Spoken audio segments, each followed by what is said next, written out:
We've received quite a bit of interest in my free to be workshop, so to that effect, beneath this video is a link that will give you a description for the workshop, and we've also included a special discount. So if that's something you would be interested in, I would invite you to click that link, and I hope that you would find the course to be quite beneficial.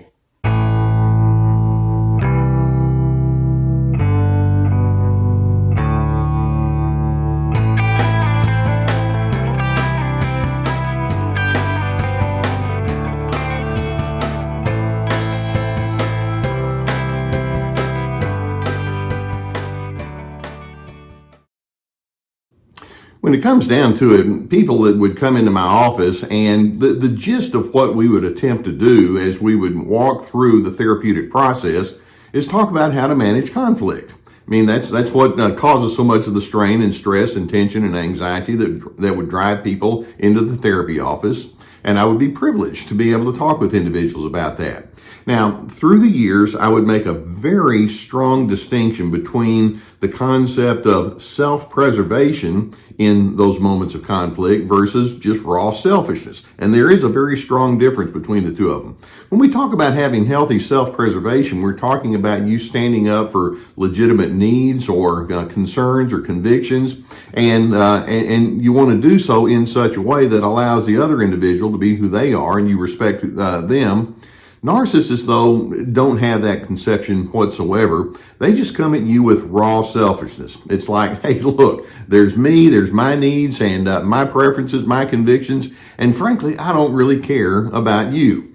Narcissists will see you as a bumbling idiot who can't figure life out, and so they constantly invalidate you as a way of proving to themselves how necessary they are.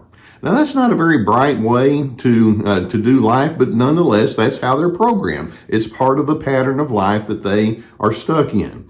Now, I want to talk with you about some of the lies that they tell themselves as they try to concoct this alternate reality. But first, before we get there, I want to kind of run through very quickly 5 points about what that alternate reality is all about and what's really pushing that.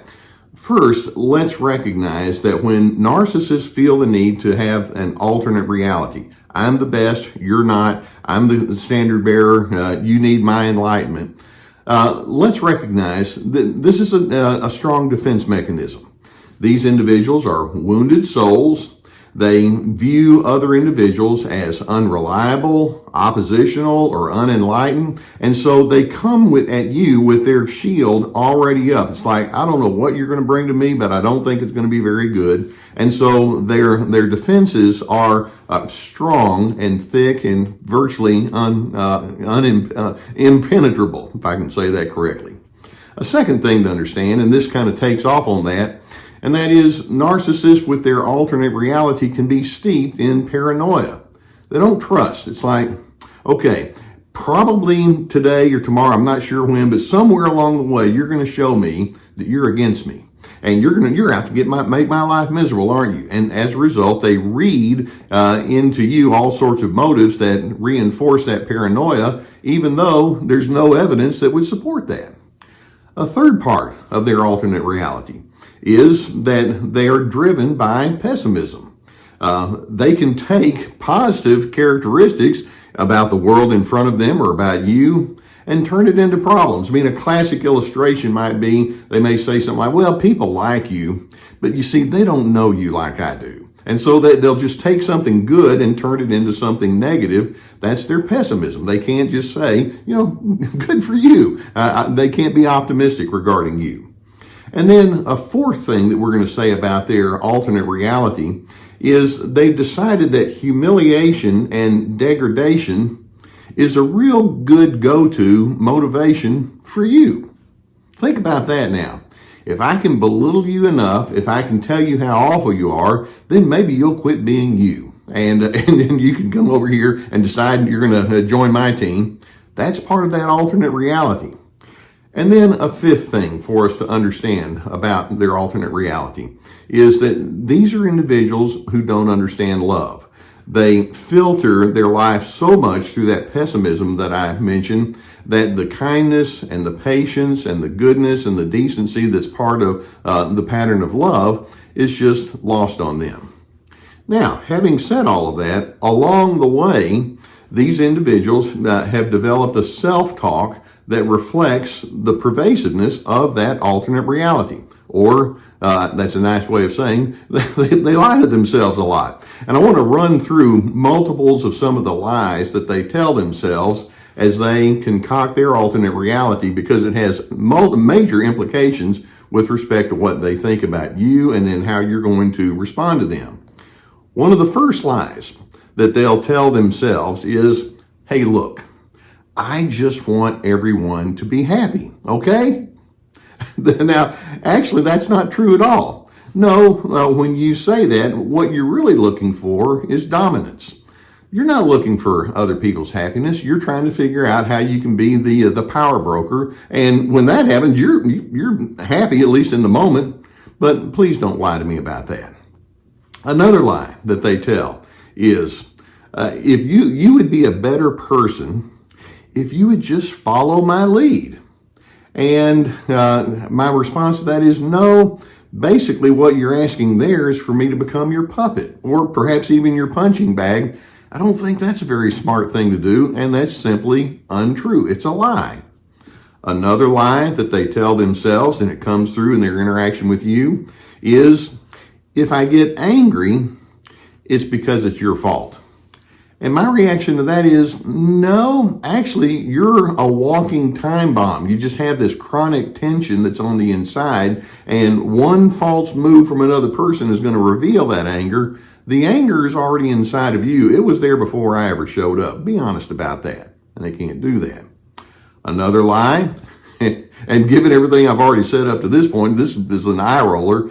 Another lie they'll tell themselves is, well, other people are just too negative. It's like, no, by definition, you're the one that has negativity. What you mean is other people are not complying with you, and you interpret that as them being negative. But you can't be honest with yourself about that, can you, Mr. or Mrs. Narcissist? Or another lie that they'll tell themselves is, I'm not really all that controlling. You are, but I'm not. And my response to that is, no, you're controlling all right, as evidenced by your chronic negativity and advice that nobody wanted or asked for, but they can't be honest with themselves about that dimension. Another lie that they'll tell themselves is, well, the only reason I keep secrets is because you can't handle the truth. And my response to that is, no, you keep secrets because you're a liar. You keep secrets because you have conniving schemes that you don't want other people to hold you accountable to. Can you be honest about that? And of course, the answer is no, they can't be honest about that either. It's part of their alternate reality. Or another of their lies that they tell themselves is, if you get to know me, I'm very good at the heart level. And my thinking is, no, sometimes you may show up with a few good things that seem nice, but even then they tend to have a hook on it, on the backside of it. Where's that goodness when it counts, when it's required the most? You know, in the presence of differences or conflicts, are you good in those moments? That's when we really get to see who you are. And of course, your goodness goes flying out the window. You know, where'd it go? Or another lie that they tell themselves, and that is, if you would just cooperate with me, you would find that I'm a very fair-minded person. And my response there is, no. When you say that you're a fair-minded person, you're also implying you need my subordination, and that doesn't match. And so, again, it's dishonest.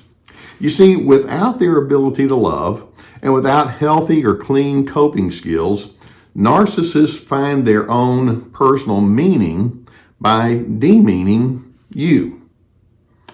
I find meaning as I demean you. That makes no sense. So even as they lie to themselves about how reasonable they are, they constantly give evidences to the contrary.